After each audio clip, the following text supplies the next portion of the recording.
ज्ञान की प्रतियोगिता होती है तो मरियम सिद्ध की विजेता बनती है।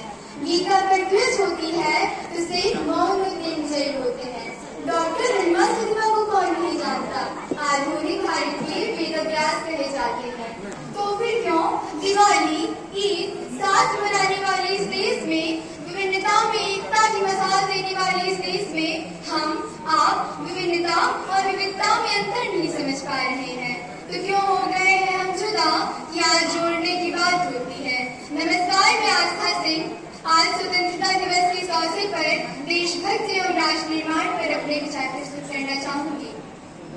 कि जब ग्रीस का अस्तित्व नहीं था, रोम भविष्य के अंधकारों में छिपा रहता था, यूरोपियन के पुरखे जर्मनी के जंगलों में छिपा करते थे, मान्यवर तब हमारा देश भारत पूरे समाज को एक सुव्यवस्थित उदाहरण पेश कर रहा था।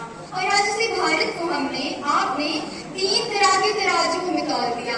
पहला हमारे सपनों का भारत, दूसरा परिस्थिति के आधार पर भारत, और जहाँ तीसरा आपने पूरे राष्ट्र को महिमा मंडित कर दिया और राष्ट्रभक्ति, राष्ट्रवाद, राष्ट्रता जैसे शब्दों में उलझा दिया और खुद उलझते नजर आ रहे हैं। महोदय, ये हम कब समझेंगे कि राष्ट्र एक सत्ता का खेल है, वैचारिक अभिव्यक्ति है, एकात्म अभिव्यक्ति है। बापू कहा करते थे, मानव प्रेम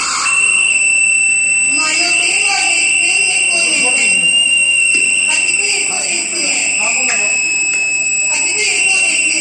लेकिन जहाँ हमारे राष्ट्र को, वही राष्ट्रवाद को यूनिवर्सल लेवल नहीं है, जिसको खोपड़ी गोद पर रख के बड़ी सी परेड निकालकर हम साबित कर सकते हैं। लेकिन जहाँ हमारे राष्ट्र को प्रेम, अहिंसा, सत्य, मानवता जैसी कमियां महसूस हो रही है, वहाँ तो देशभक्ति से राष्ट्र निर्माण तो संभव है, लेकिन देश प्रेम के बिना राष्ट्र जीवित नहीं रह सकता। मेरी नजर में देश प्रेम रोटी है, कपड़ा है, मकान है, तो एक छोटे से परिंदे का बड़ा सा आसमान है। माता पिता का समर्पण है तो वक्ता के विचारों का परिवर्तन है।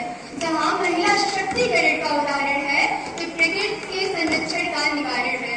महोदय, हमारा देश निर्माण तब संभव होगा जब इस देश का एक मल्ला का बेटा इस देश की नैया का खवैया बनेगा, डॉक्टर APJ अब्दुल कलाम की तरह।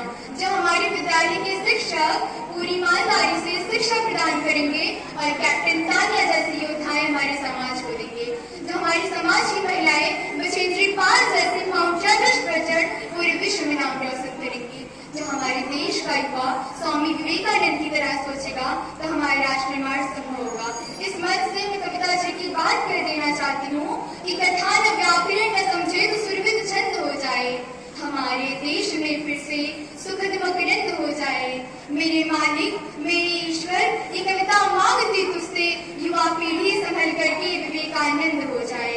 अंत में किसी शायर की पंक्तियों के साथ अपनी वाणी को विराम देना चाहूंगी कि जब अपना काफिला यजमो-यती से निकलेगा,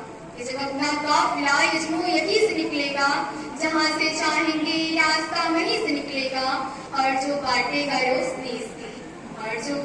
रोशनी इसकी, वो आफताब इसी सरजमी से निकलेगा, शुक्रिया। स्वराष्ट्र जिंदाबाद।